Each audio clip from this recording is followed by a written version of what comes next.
Hola, ¿cómo están? Bienvenidos a otro episodio más de este podcast, Diarios de una Ansiosa. Mi nombre es Annelise Magermans y en esta ocasión tengo el gran gusto de contar con la compañía de una psicóloga excelente, una psicóloga clínica que tiene especialidad en niños. ¿Y por qué vamos a tocar este tema hoy? Porque pensando y por todo lo que hemos hablado en los demás podcasts de cómo manejar la ansiedad y cómo estamos teniendo, no solo las personas que ya padecemos de ansiedad, algunos episodios, sino que personas que nunca lo habían tenido antes en este aislamiento, cómo lo estamos sintiendo un poco más fuerte. Y la verdad es que un día con mi hijo estaba viendo cómo jugaba y me puse a pensar, ha de ser muy difícil reconocer la ansiedad de niños y más que nada tratarla.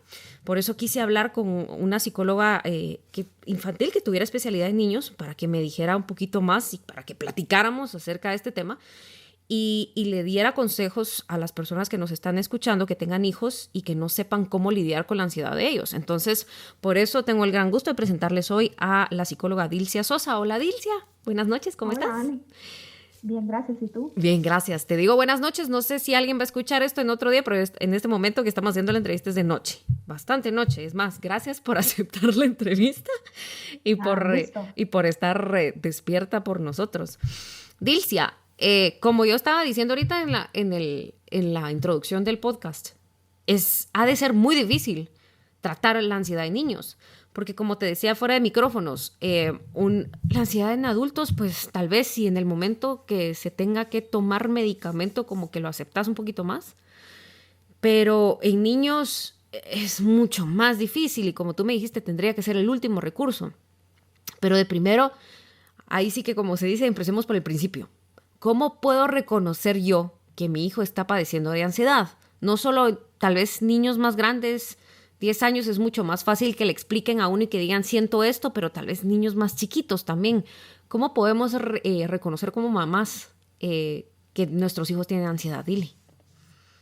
Bueno, por lo general, como tú dices, un niño, digamos, que tiene más edad puede a lo mejor empezar a representarlo con palabras, Uh-huh. pero un niño pequeño, lo más seguro es que empiece a manifestarlo a través de conductas. Entonces, muchas veces los niños que están atravesando emociones que no pueden procesar, entre ellas la ansiedad, empiezan a tener como conductas disruptivas y puede ser una variedad de conductas, ¿verdad? Desde un berrinche hasta un niño que desafía, puede también empezar a mostrar problemas para dormir, por ejemplo, que no se puede dormir o que está teniendo pesadillas. Puede mostrar episodios enuréticos, por ejemplo, que se hacen pipí en la cama. Uh-huh. Cualquier cambio, digamos, en su temperamento y en su conducta natural, digamos, puede ser, digamos, a raíz o deberse a raíz de emociones que no están siendo procesadas, digamos, correctamente, y el niño no tiene otros recursos más que la conducta eh, para demostrarlo, ¿verdad? Uh-huh. Entonces, en esta situación de confinamiento, estoy segura que muchas mamás han visto que sus hijos pues están más irritables o Sí, están mucho más molestones, digámoslo así, o más hiperactivos, ¿verdad? o Y más todo eso puede berrinchudos. berrinchudos, eso es como Uh-huh. lo más común, creo yo, y es porque están como irritables, están atravesando una situación muy novedosa, no solo para ellos, sino para nosotros también. Los papás están tensos, hay mucha incertidumbre, entonces todo eso afecta al niño, digamos, directamente. La forma, digamos, más común o más evidente es a través de estas cuestiones como conductuales, ¿verdad? Así puedes Dil, decir tú, bueno, algo está pasando, ¿verdad? Y en el caso de que tú decís ahorita, bueno, si están más berrinchudos, a mí me pasa con mi hijo de que sí está mucho más activo, a veces está irritado, pero también está en los terribles dos. ¿Cómo puedo llegar a reconocer que estoy segura que en mi caso no es así, pero alguna mamá que tenga este problema, que su hijo esté en los dos, que esté berrinchudo, que esté irritable y todo esto, pero cómo puedo llegar a reconocer que realmente es ansiedad? O sea, es una conducta mucho más, ¿cómo se diría la palabra? O sea, que se nota más.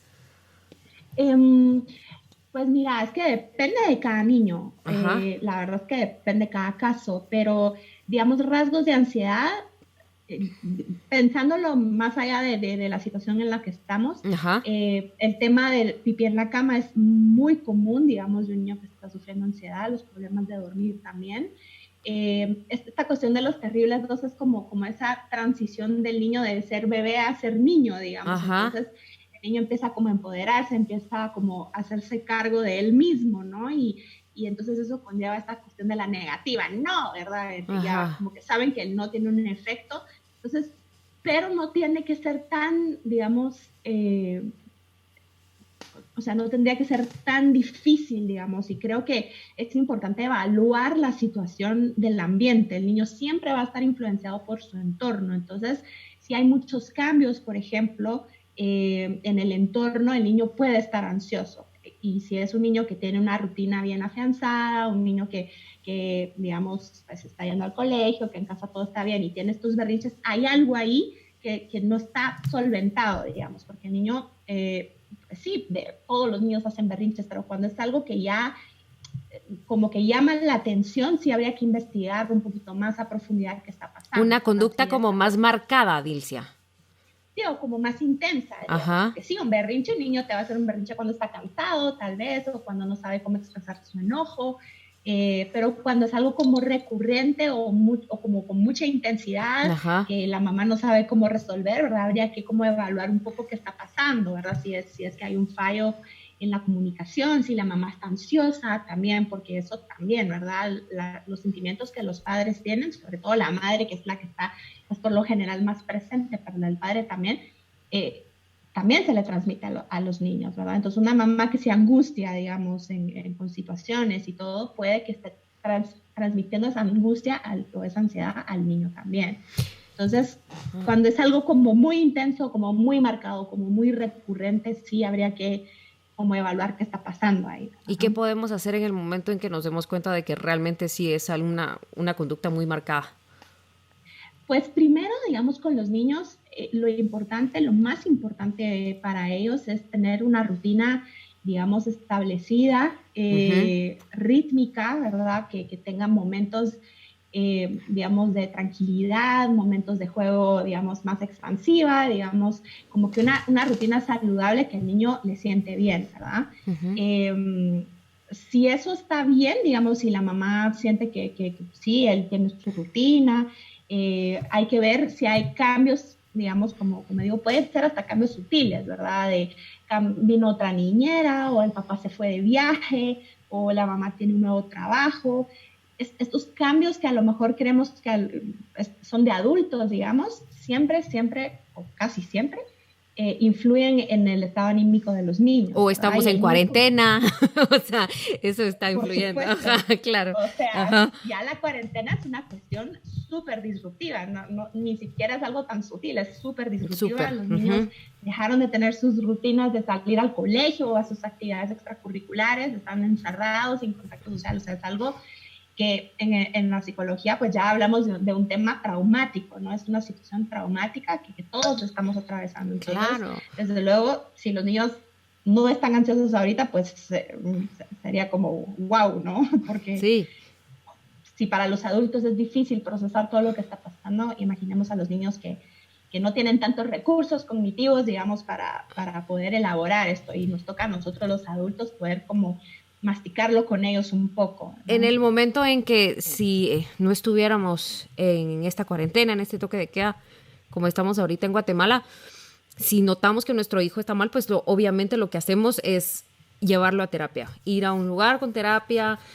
pero en este momento en el que estamos, distanciamiento social completamente a full, ¿qué podemos hacer? Primero creo que es importante, digamos, conectarse con la maestra, si el niño ya está, digamos, yendo al colegio o al daycare, para, digamos, tratar de ver cómo, voy a poner entre comillas, normalizar un poco la rutina en casa, digamos, tratar de hacerla lo más parecido a lo que ellos hacían en el colegio, por ejemplo, que tengan sus actividades, que tengan su tiempo de juego, que tengan tiempo para, no sé, su refacción de la casa, su refacción, ¿verdad? Sus comidas. Es súper importante que todo esté súper ordenado que duerman, digamos, a la misma hora, que se despierten a la misma hora, que tengan como la vida lo más ordenada posible. Luego, digamos, si todavía no están como tan preocupadas o tan desesperadas como para consultar, una forma de trabajo con los niños importante, digamos, y muy funcional y es una excelente herramienta son los cuentos. Entonces, por ejemplo, han lanzado cuentos como para poder elaborar qué está pasando con el COVID, por ejemplo, o para explicar lo que es el coronavirus a los niños, porque no te vas a poner a explicarle a un niño de 2, 3, 4 años lo que es el coronavirus con palabras de adultos. Claro. ¿No? Siempre tenemos que tratar de adaptarlo y los cuentos son una excelente herramienta como para que ellos puedan entender y tranquilizarse, porque ellos no entienden por qué el mundo de la nada se paró y todos estamos en la casa encerrados sin poder salir, ¿no? Entonces es una forma como muy funcional trabajar con cuentos. Las actividades artísticas, digamos que los niños puedan pintar, muchos niños pintan la situación que está pasando, todos estamos adentro de la casa, o el trabajo con modelado de barro, por ejemplo, es muy terapéutico, los ayuda como de cierta forma a canalizar la ansiedad, por ejemplo. Como lo sensorial, entonces, Dilcia. Todo lo sensorial, sí. Uh-huh. Y en casa hay muchas formas, por ejemplo, puedes hacer una plasticina con harina y sal, por ejemplo, uh-huh. o hacer algún tipo de postre, ¿verdad? Pan o un pastelito o que piquen, ¿verdad? No sé, como que este tipo de cosas como manuales ayuda, no solo al trabajo de desarrollo de motricidad fina, sino también como a canalizar emociones. La pintura también, pintar con acuarela, por ejemplo, a pintar con crayones de cera o de diferentes tipos, o finger paint, por ejemplo. Entonces, creo que, digamos, tener estos recursos en casa y así definitivamente, pues, la cosa sigue muy, muy complicada y ven que el niño, pues, no está bien o incluso si la mamá no está bien o el adulto que esté a cargo. Hay colegas y yo me incluyo, que estamos empezando a desarrollar, digamos, terapias a través de lo virtual con los niños, ¿verdad? Estamos empezando como, era algo que era un terreno un poco desconocido, pero ahora la situación nos ha llevado a tener que, pues, ser creativos, ¿verdad? Y empezar a iniciar tratamientos a través de videollamadas con niños más pequeños de lo usual, ¿verdad? Entonces, pues habrán colegas que sí están como en esa disposición de trabajar con padres. El trabajo con padres es básico en un tratamiento de niños pequeños y también con los niños, ¿verdad? Dilcia, tocaste un tema bastante importante que me llama la atención en el momento que hablaste de los cuentos y los cuentos que hablan sobre COVID y para que entiendan un poco de lo que está pasando. ¿Es recomendable que un niño que ya tenga comprensión, explicarle realmente qué es lo que está pasando totalmente, como que explicarle de pe a pa, decirle esto es lo que está pasando en el mundo, o es más recomendable suavizarle la noticia, por así decirlo, para que no le cause miedo esto? Pues siempre creo que es importante ver en qué edad, de qué edad estamos hablando, ¿verdad? Un niño pequeño, desde luego, a los niños siempre hay que hablarles con la verdad. Okay. Sin embargo, tampoco te vas a poner muy gráfica con las estadísticas. No, claro. No importa, ¿verdad? Pero para un niño pequeño, creo que a través de cuentos es una forma de contar un poco lo que está pasando. Hay uno que se llama El bichito insolente, por ejemplo, que desarrolló una terapeuta llamada Tamara Chubarovsky en una Argentina, que trabaja en la pedagogía Waldorf. Uh-huh. Está genial el cuento y es para niños pequeños, ¿verdad? El bichito insolente se llama. El bichito insolente. Buenísimo. Lo puedo pasar ahí para que puedas compartir con todos. Porfa. Y así van siendo más grandes, pues tampoco les vas a contar un cuento así de niños pequeños, pero creo que tampoco se trata de asustarlos y alarmarlos, ¿verdad? Porque lo que queremos es no generar más ansiedad en ellos, ¿verdad? Entonces uno puede ser muy directo y muy claro de lo que sucede, es un virus, ¿verdad? Y tiene sus efectos, pero tampoco vamos a ser fatalistas con el tema, ¿no? Porque eso también, o sea, nuestro rol como adultos es velar por la seguridad, digamos, no solo física, sino emocional de los niños, ¿verdad? Entonces tampoco es ideal que los asustemos con estadísticas o que se están muriendo no sé cuántas personas o que ¿verdad? No, quién sabe cuánto tiempo vamos a estar así, casi que vamos día a día, Sí. ¿no? Porque, ¿no? ¿Verdad? Queremos generar ansiedad en niños, lo podemos hacer así, ¿verdad? Entonces, para evitar encontrarnos en esta situación en donde el niño, pues, ya de por sí está siendo difícil tramitar esto, ¿verdad? Porque no entiende por qué no podemos salir y por qué ahora todos estamos encerrados aquí. Ve a la mamá mucho más cansada, ve al papá estresado por lo económico, ¿verdad? O sea, ya de por sí están pasando muchas cosas que hay que, digamos, ayudar al niño a metabolizar, a comprender, ¿verdad? Ujú. Y es digamos, nuestra responsabilidad como adultos, ¿verdad? Velar por esa seguridad anímica también. Realmente es como yo leí en algún lugar, no me acuerdo ahorita, que decía, si tú quieres ser una buena mamá, tienes que estar bien tú de primero. Y Como tú el me lo... cuidado de los cuidadores. Exacto, entonces, y tú me lo dijiste al principio del podcast, que me dijiste, depende mucho también de los padres, de cómo se comporta el niño. Es muy difícil este tema, si ya tenés algún problema tú de ansiedad, controlarlo para que tu hijo esté bien. Es bastante complicado.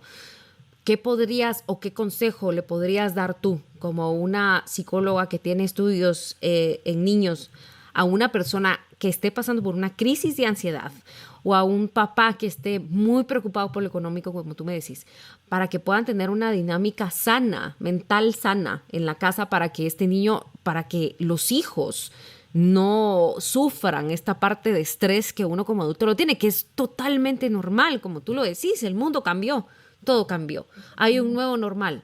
Entonces, como papás, somos personas, tenemos derecho de estresarnos, tenemos derecho de ponernos ansiosos, de tener miedo, pero ¿cómo podemos controlar esto frente a nuestros hijos para que esto no les afecte a ellos? Claro, y ahí depende también, ¿verdad? O sea, si es una persona, una madre que pues, sabe que tiene estas crisis ansiosas, puede recurrir a su acompañamiento, digamos, es una persona que pues ya ha estado en tratamiento, pues acudir y mantener su tratamiento Uh-huh. o buscar ayuda también, digamos, estas, hay familias que están completamente solas, digamos, que no tienen ayuda, pero por lo general si se tiene alguien que pueda ayudarnos, digamos, como a facilitar un poquito el día a día, digamos, no cargar, digamos, uno solo con todo, sino tratar de delegar un poquito. Bueno, el papá sí puede ayudar cuando no está trabajando en alguna cosa, Uh-huh. pero es muy importante el cuidado de los padres también, porque si no, ellos son el pilar, digamos, de la casa, ¿no? En el cuidado de los niños, tanto físico como emocionalmente. Entonces, creo que es importante la comunicación, ¿verdad? Entre los padres, como realmente poner las cosas sobre la mesa. Yo me siento mal, yo estoy preocupado e ir viendo cómo poco a poco pueden, digamos, de cierta forma solventar un poco el tema. Claro, hay cosas como que de la realidad que son reales, o sea, reales, valga la Claro. redundancia, ¿no? Ajá. Lo que tú dices, las preocupaciones económicas, ¿verdad? Entonces, yo creo que no tiene nada de malo tampoco como aceptar esto. Los niños perciben esto y cuando preguntan, pero ¿estás bien? Uno puede venir y decir, bueno, pues hoy me siento un poco triste, hoy me siento un poco nerviosa, ¿no? Esto también ayuda al niño a digamos, reforzar o validar esta percepción que tiene, ¿verdad? Porque mira, mi mamá nerviosa, para mí dice que todo está bien, que no pasa nada, ¿verdad? Ahí como que el niño percibe algo y la mamá le está diciendo que no es eso, ¿no? Entonces, creo que es importante el poder aceptar, ¿verdad? Que hay días que va uno a estar emocionalmente agotado o va a Uh-huh. estar muy cansado. Es importante tener una red de apoyo, ¿verdad? Ya sea si hay una niñera o si el papá puede ayudar o si puede la abuelita, no sé. A veces ahí en las familias pues otras personas que pueden entrar a jugar y luego esa red de apoyo también se puede extender a terapeutas, maestras, que te cuento, ¿no? Bueno, necesito ayuda porque mi hijo está súper berrinchudo, ¿qué hago? Pues muchas veces las maestras tienen pues estrategias para trabajar con ellos, ¿verdad? Y si no, pues empezar a armar un equipo, digamos, ya más allá, que pueda como dar sostén a la familia, ¿verdad? Porque sí Ser, son momentos muy complicados. Serviría mucho entonces también, Dilcia, de que si en algún momento el niño le pregunta a su mamá, mamá, pero estás estresada, y que le diga a la mamá, sí, un poquito, pero si me lees un cuento, me tranquilizo. Entonces como que también él se siente bien de que dijo, yo ayudé a mi mamá hoy.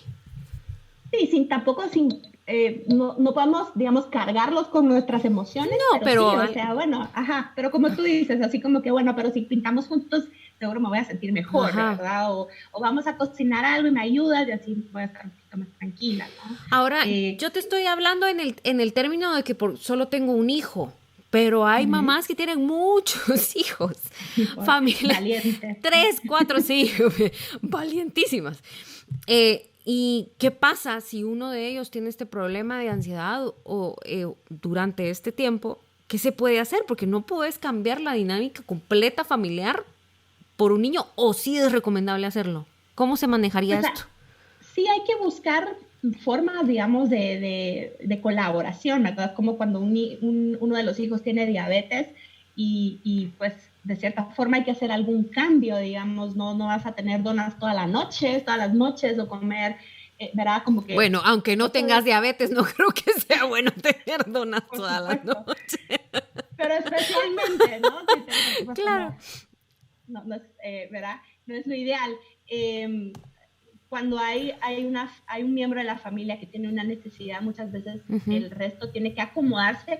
No estoy diciendo cambiar todo, digamos, toda la dinámica, pero de cierta forma, ok, bueno, mira, el hijo que ya está un poquito más grande nos puede ayudar con la clase que tiene, digamos, en el Zoom a las 9, ¿verdad? Nos puede ayudar a conectarnos en lo que la mamá está terminando con el bebé, de darle desayunar, ¿no? Uh-huh. Entonces, de cierta forma creo que sí es importante esa red de apoyo que incluso puede estar dentro de los miembros de la familia. O mira, por ejemplo, el niño que está triste por la tarde porque no ha visto a sus amigos, pues a lo mejor puede salir a jugar la pelota con sus hermanos, aunque no es lo mismo que los amigos, pero por lo menos no está sentado ahí sin hacer nada, extrañando a los hermanos, ¿no? Entonces creo que ahí incluso hay una ventaja, digamos, en donde los otros hermanos pueden ayudar también al niño, sin ser ellos quienes carguen digamos, con los roles de los padres, por ejemplo, pero sí como apoyar de cierta forma e ir encontrando como esa dinámica que ayude a ese niño que está en más necesidad, digamos, que está más vulnerable, ¿verdad? O sea, realmente como tú dijiste, no cargarlos, pero sí como para que ayuden con este tema también. O sea, hacer actividades juntos, se lean un cuento juntos y todo. Es más como de Exactamente. organización, lo que me Sí, estás al diciendo. final lo básico, digamos, en la vida de los niños es esa organización y esa rutina, digamos. Esto es como el pilar y después ya viene todo lo demás, ¿verdad? Ellos necesitan un horario, digamos, porque eso les da seguridad. Ya de por sí, cuando ves a niños muy desorganizados o muy desregulados, por lo general tienen un horario muy desajustado, digamos, o no tienen horario básicamente. Y en cuanto esto empieza a establecerse y a hacerse como mucho más rutinario o empieza a haber como un ritmo, digamos, en la vida de la familia, porque es un cambio, como te digo, que tiene que ser a nivel familiar hasta cierto punto. Se ven los cambios en los niños. Entonces, todo es con la organización de despertarnos a la misma hora, ¿verdad? En la medida de lo posible. Entiendo que el fin de tal vez ahorita ya ni se sabe cuándo es el fin de, pero Sí. en la anterior normalidad, pues sí, Ujú. el fin de igual uno puede hacer ciertas excepciones, ¿no? Pero el niño necesita eso para sentirse seguro, para saber que viene, necesita saber como que todo sea predecible, digamos, para que esté más tranquilo, porque ese es un disparador de ansiedad importantísimo, el hecho de no saber qué viene después, ¿verdad? Entonces, es bien importante tener esa organización, digamos, sobre todo cuando hay más niños en la casa, es bien importante porque si no, tenés a uno haciendo las tareas mientras el otro come y todo y se vuelve un relajo para toda la familia y para las mamás y para los que estén a cargo, ¿verdad? Entonces, eso te diría yo que es como el pilar fundamental y ya a raíz de digamos, más en eso, puedes ir construyendo pues ya todo el contenido de la rutina, ¿no? Vamos a tener las actividades artísticas, vamos a tener nuestras horas de la comida, vamos a tener, bueno, tú vas a ayudar a mamá a lavar tus platos, y toda esa cuestión pues ya viene una vez tú puedas como establecer los horarios. Y bueno, se dice súper fácil, ¿verdad? La organización y todo, pero en el momento en el que estamos como que tenemos tanta carga, no solo emocional, psicológica, física. También en mi caso me pasa ahorita que tengo que hacer homeschool a un niño de Uh-huh. 2 años que no Uh-huh. sé nada de lo que estoy haciendo, ni siquiera sé si lo estoy haciendo bien. En algún lado leí, hay una actriz famosa de Hollywood que se llama Kristen Bell, que tiene un programa con Ellen DeGeneres que es sobre ser mamá. Y ella precisamente al principio de la cuarentena publicó, si están empezando a hacer homeschool, yo les recomiendo que no lo hagan, porque solo se van a estresar, pues se puede frustrar al niño, mejor todo a su tiempo. Esto cuando se pensaba que la cuarentena iban a ser 2 semanas. Pero al paso que vamos realmente homeschool, es una realidad. Tiene que pasar, va a suceder. Si yo soy una persona ansiosa, tengo que hacer homeschool y me frustro, no sé si lo estoy haciendo bien, más con más hijos y todo esto. La clave entonces de esto es la organización, Dilcia. O sea, también perdonarse y decir, si no lavo hoy los platos y no tengo perfecta la cocina, bueno, no importa, pero me dediqué hoy a mis hijos. O sea, realmente tiene mucho que ver la conexión entre mamá e hijo. Esa es la clave entonces durante este tiempo. La conexión de papá e hijo, mamá e hijo. O sea, uno tiene que estar tranquilo y tal vez perdonarse el hecho de que uno no es perfecto para poder tener más llevadero el caso. En el caso del homeschool, realmente, ¿qué consejo le puedes dar a las mamás, Dili? Te digo Dili porque tengo muchos años de conocerte y se me hace tan raro decirte Dilcia, pero para que se oiga un poquito más profesional te voy a decir Dilcia. Pero, ¿qué se puede hacer en este caso, Dilcia? Que, o sea, se tiene que hacer cuadrado de pe a pa realmente el homeschool, o podemos perdonarnos un poco, decir, bueno, no pintó el dibujo de la tortuga, no importa, mañana vas a pintar el de la estrella. ¿Podemos ser un poquito más permisivos en ese sentido, Dilcia? Por supuesto, absolutamente. Y te lo digo no solo para el tiempo de la pandemia, creo que lo más importante, digamos, incluso, o sea, sí, lo académico y la educación de los niños es muy importante, pero emocionalmente los niños necesitan estar bien y los padres igual. Si un niño está afectado emocionalmente, muy probablemente, y en muchos casos se ha visto, que afecta, digamos, a nivel de aprendizaje, a nivel conductual, ¿verdad? Entonces, de nada sirve que estés haciendo los deberes 200% estrictamente, viendo que saques 100 en las notas, el niño está infeliz, porque entonces de alguna manera lo va a manifestar, ¿no? Entonces, lo primero, la salud emocional, digamos, especialmente ahora en los tiempos de la pandemia. Lo que tú dices de la conexión, de ese poder convivir en familia, de poder darse sus espacios, ¿no? Es vital. El tema del homeschooling, hay un artículo muy interesante que decía homeschooling versus crisis schooling. Es muy distinto porque el homeschooling es como una elección. Tú elegiste hacer homeschooling, claro. Tú te organizas, tú lo haces a tu tiempo, así, ¿verdad? Mientras que el crisis schooling es como un poco te lo ponen y encima tenés que preocuparte por el trabajo y además no puedes salir y además entonces o te quedaste sin trabajo y mira qué vas a hacer, ¿verdad? Entonces es muy complicado. Entonces creo que en el caso de niños un poco más grandes, ellos son como un poquito más autónomos y más independientes como para hacer sus cosas, ellos se conectan al Zoom, ¿verdad? Pero con niños pequeños creo que necesitan el acompañamiento de los papás. Y es importante que hay que ser realistas, ¿no? Que no siempre los padres no van a estar ahí todo el día disponibles para los niños. Entonces, creo que es bien importante esto que tú dices de darse permiso de, bueno, pues no dibujó la tortuga hoy, pues ahí la mandamos el viernes o cuando tengamos un espacio para hacerlo, ¿verdad? Y pues invito sí, a las entidades escolares a tener esto en mente. Creo que muchos están siendo conscientes de eso. ¿Verdad? De que no hay esa disposición, digamos, los padres no lo están haciendo porque quieren, sino porque no tienen otra, ¿verdad? Y que no todos tienen ese tiempo, digamos, para estar todo el tiempo haciendo tantas cosas con los niños, ¿verdad? Y también los niños pequeños, viendo el caso específico de tu hijo, es un niño de 2 años, es un niño muy pequeño, entonces él también tiene derecho, niño, ¿no? A jugar, ¿verdad? A acompañarte ahí, a preparar el desayuno si quiere, a ver un ratito la tele, que echaste la siesta, ¿verdad? Estas cosas que hacen los niños pequeños.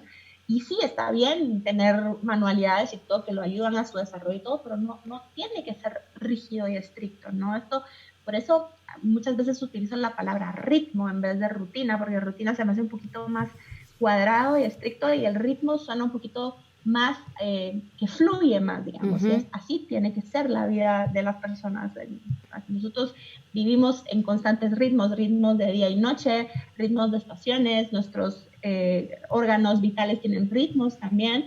Entonces, ¿por qué no nuestro día a día, por qué no va a ser así, ¿no? Y eso tiene que fluir un poco, ¿verdad? Darnos esos permisos de, bueno, tal vez hoy tal vez el niño no tiene ganas de hacer la manualidad y no pasa nada, o tal vez yo hoy no me siento bien como para acompañarlo, ¿verdad? A hacer sus tareas. Y además que también en otro lugar leí que cuando los niños se aburrían era cuando les salía la creatividad. Había que dejar que se aburran de vez en cuando para que sean creativos y vean cómo juegan. Eso lo leí, me pareció fabuloso y en cuanto lo leí me tomé una taza de café y me relajé. Pero ahora una pregunta, Dilcia. Muchas de las, siempre desde que yo nací, escúchame, desde que yo tuve a mi bebé, la recomendación era no le ponga mucha tele, no le den el teléfono, no le den el iPad, lo menos electrónico posible. Pero ahora tenemos que recurrir a estas vías. ¿Qué tanto es mucho y qué tanto es lo recomendable? Porque puede ser de que diga, ay, es que está nervioso, está ansioso, entonces mejor que vea su programa de televisión, pero viendo su programa de televisión pasaron 4 horas. Entonces, ¿qué tanto tenemos que usar esto realmente? Porque yo me imagino lo que yo he estado haciendo en casa es de que si tiene su clase de 45 minutos, porque como tiene 2 años, sus clases son de 45 minutos por Zoom, entonces no mira mucha tele ese día, o realmente el iPad y el teléfono no se los doy, pero no se lo doy porque solo tengo uno, pero ¿qué tanto es mucho y qué tanto es lo recomendable? Mientras más pequeños, menos. ¿Por qué? Porque todo el sistema neurológico está en vías de desarrollo y lo que hace, digamos, los medios virtuales es un poco anestesiar, ¿verdad? Las imágenes que se proyectan en la televisión, por ejemplo, van mucho más rápido de lo que un niño puede procesar visualmente. Los colores son muy estridentes, los niños tienen la percepción del color es distinta, es mucho más fuerte, los sentidos de los niños pequeños están mucho más agudizados. Entonces, creo que mientras menos se pueda, mejor. Como tú dices, ahorita estamos en tiempos difíciles en donde esto puede ser una herramienta de, mira, ahorita tengo que trabajar, quédate jugando en el celular o quédate viendo la película, pero sí, digamos, es recomendable que pues no pase tanto tiempo y por eso volvemos al tema de la organización, ¿verdad? Y el que pueda tener como un día con actividades, digamos, el juego libre, por ejemplo, es muy saludable, es una actividad en donde no tienes que estar enteramente, puedes estar, digamos, en una videollamada y solo estar como viendo de lejos que no se lastime, pero con sus juguetes, ¿verdad? Que tenga un buen rato ahí para jugar, puedes sustituir también por actividades manuales, ¿verdad? O actividades de estimulación sensorial o circuitos, digamos, hay un montón de ideas súper lindas en Instagram, he visto de digamos, circuitos motrices, incluso para niños que viven en apartamentos, porque bueno, cantamos circuito motriz al niño que tiene el jardín, pero también para los niños que viven en apartamento poner pues un avioncito o poner, o sea, hacer una casita con los cojines, ¿verdad? Esta cuestión, digamos, hay que ponerse creativos, ¿verdad? Para poder ofrecer otras alternativas de actividades. Los niños les fascina colaborar con cosas de la vida práctica, por ejemplo, de ayudar a poner la mesa, a lavar los platos. Por supuesto, depende de la edad que tienen, ¿verdad? Pero un niño de 2, 3 años... O aspirar, porque mi hijo de 2 años le encanta agarrar la aspiradora. Les fascina y mira, es un trabajo súper natural, porque claro, son cosas de la vida cotidiana, pero ayudan mucho al desarrollo de la autonomía, trabajan la motricidad, ¿verdad? Son cuestiones, digamos, son actividades que implícitamente estás trabajando un montón de cosas de desarrollo, ¿verdad?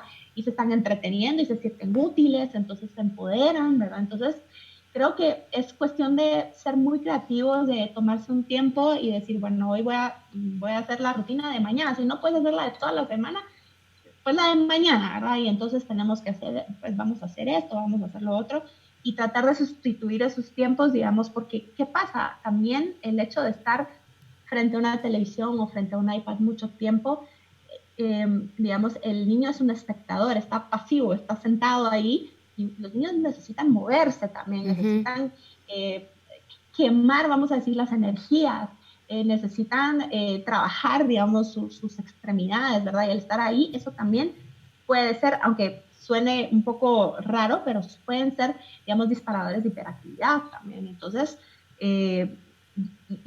y por ejemplo, vamos a ser realistas, muchas familias recurren a estos recursos y es así.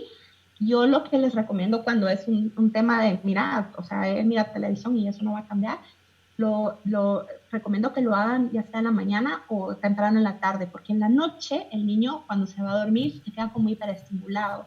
Y entonces eso influye a que no tenga un buen sueño, por ejemplo, y al día siguiente entonces amanece irritable y se vuelve un ciclo vicioso, ¿verdad? Entonces, y además que me imagino que si un niño tiene ansiedad, esto por lo que acabas de explicar de los colores y todo influye también a que tenga más ansiedad. Totalmente. Entonces, sí, o sea, que sea como un poco también el último recurso, digamos, a que cuando ya no sabes ni qué hacer con él, pues vamos a ver una película. Y también sirve para el tiempo, ¿verdad? De descanso un poco también de los padres, de niños, están un poco callados ahí, ya, ¿verdad? Es un tiempo como de relajamiento, pero sí recomiendo que no sea mucho, o sea, yo te diría media hora máximo para un niño muy pequeño. Y pues conforme van creciendo igual pueden tolerar un poquito más, ¿verdad? Pero o sea, tampoco abusar. Sí.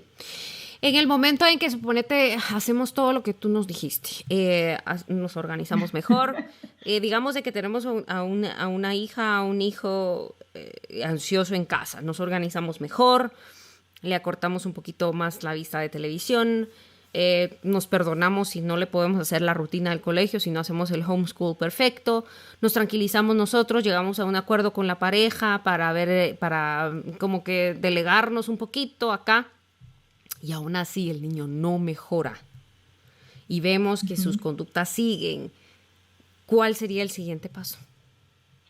Yo creo que, bueno, todo lo que tú estás diciendo es una cuestión que no se hace así nomás, ¿verdad? Ah, no. No, ojalá.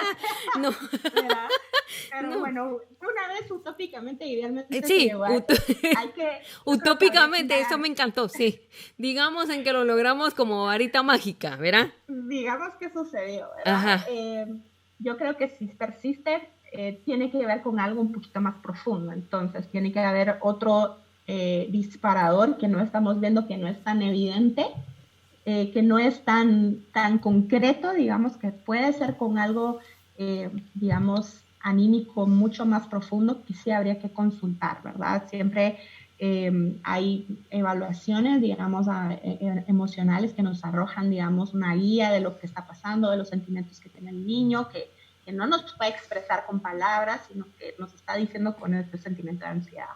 Entonces, cuando ya tú, digamos, idealmente está todo regulado y todo bien y se sigue viendo esto, pues sí habría que indagar un poquito más a profundidad, ¿verdad? ¿Qué está pasando? Si tiene que ver algo de su historia, si tiene que ver con algo de la historia de los padres o de la dinámica de los padres, ¿verdad? Que también es posible.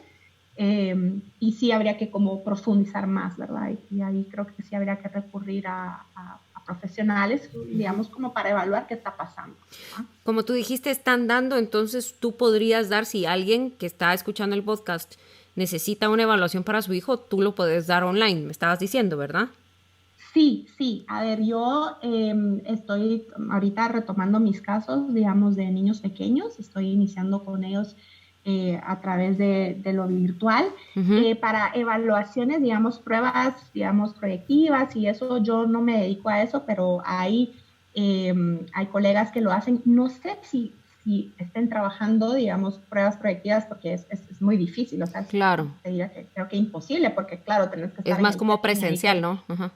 Sí, esto, ¿verdad? Pero sí, por lo menos, a lo mejor consultar con una profesional que pueda, digamos, empezar a indagar en la historia del niño, en la historia de la dinámica familiar, y empezar por ahí a ver qué está pasando, ¿verdad? Y creo que yo estoy disponible y también conozco otras colegas que van a empezar a hacer lo mismo, ¿verdad? Entonces, si alguien necesita pues algún apoyo, pues pueden contactarme Así que yo creería que la conclusión de esta charla que tuvimos ahorita, Dilcia, es como decía Sammy, si tú luces bien, yo luzco mejor. Así que Si tú estás bien, tu hijo va a estar bien. Entonces, si ves alguna conducta diferente en tu hijo, lo que tenés que ver es qué conducta diferente tenés tú.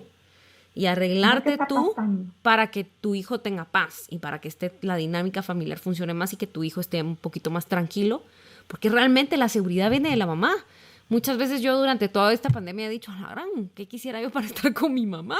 Entonces, así como uno quiere estar con su mamá, así quiere estar su hijo con uno. Y uno tiene que brindar esa seguridad. Y es difícil, pero hay que hacerlo. Es difícil. Y no diría yo solo la mamá, diría como los adultos referentes, digamos. Los adultos que están a cargo.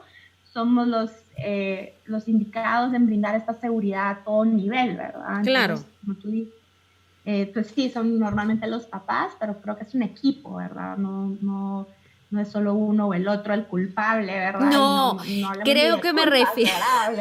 No, ese es otro podcast. Ese es otro podcast, chula. Pero lo que te estoy diciendo es que me estoy refiriendo así porque como yo soy la mamá, ¿verdad? Y me estoy refiriendo así, pero realmente sí es eso. O sea, si los papás o el núcleo familiar está bien, hay que evaluar entonces qué es lo que más sucede. O sea, si el niño está mal es porque hay algo en el núcleo familiar entonces. Hay algo que él no ha podido procesar, digamos, pero digamos que el niño se moldea por su ambiente, ¿verdad? Entonces, claro.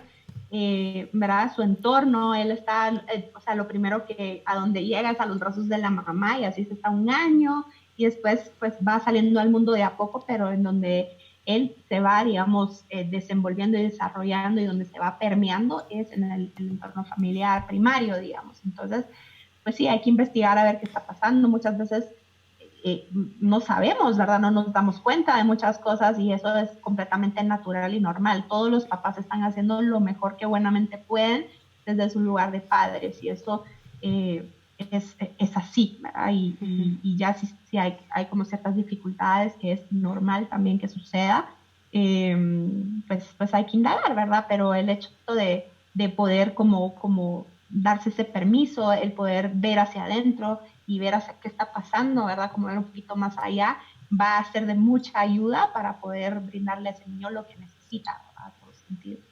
Muchísimas gracias, Dilcia, porque la verdad es que qué entrevista más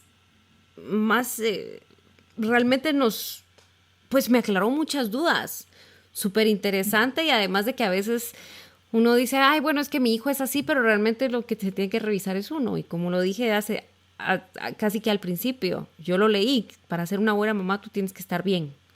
Entonces realmente dejar al niño con el papá y decirle, ¿sabes qué? Me voy a dar un baño, me voy a relajar un poquito, necesito despejarme, voy a ir a caminar al jardín solita, pero eso tiene que ver mucho también para que esté en paz tu hijo, porque tú estás en paz y eso es lo que le vas a transmitir, ¿verdad?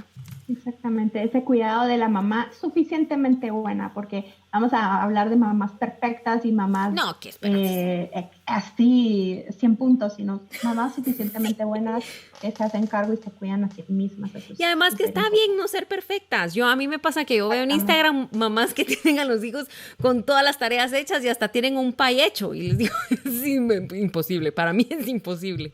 Bravo para las mamás que lo pueden hacer, pero por lo menos en mi realidad no es así y me acepto y no me importa, ¿verdad? Entonces, también aceptarse de que uno no es perfecto y qué, ¿verdad? Y uno es perfecto dentro de lo que puede hacer. Eso es y para lo más tu importante. hijo tú sos lo que él necesita. Entonces, ay, qué lindo eso. Sí, tú sos lo que necesita y por algo tú sos la mamá de este niño, ¿verdad? Entonces creo que eso es algo como muy comforting, vamos a decirlo, el pensar, bueno, mi hijo es mi hijo por algo, ¿verdad? Y yo estoy haciendo lo que puedo y siempre todo es mejorable, pero sin exigencias y sin estreses, porque eso al final pues te juega la vuelta, ¿verdad? Entonces es esa digamos, autocompasión y ese darse permiso de que uno necesita su tiempo también para poder estar de una mejor manera para los niños. Qué excelente entrevista, muchísimas gracias, Dilcia, y desde ya te invito a que hagamos otra charla más acerca de temas. Yo feliz, la verdad es que te agradezco muchísimo de que te hayas tomado el tiempo y perdón por mantenerte despierta tan tarde para poder charlar. Yo feliz. Y para los que nos están escuchando, entonces, si ustedes tienen alguna duda que quieran resolver o tienen algo que quieran preguntar acerca de sus hijos, lo pueden hacer entonces en el caption de esta entrevista va a estar toda la información de la psicóloga Dilcia Sosa para que ustedes se puedan comunicar con ella. Les agradezco desde ya a toda la gente que ha estado escuchando, que me escribe, que comparte en las redes sociales, Diarios de una Ansiosa, y además que están pendientes de todos los podcasts que sale cada semana, porque para eso se hizo esto, para ayudar, y espero que realmente les esté ayudando de alguna manera y que valga la pena todo lo que estamos haciendo aquí. Dilcia, qué gustazo, muchísimas gracias. Gracias a ti, Anne. Hasta luego. Hasta luego, Dilcia, y gracias a ustedes por escuchar Diarios de una Ansiosa. Hasta la próxima.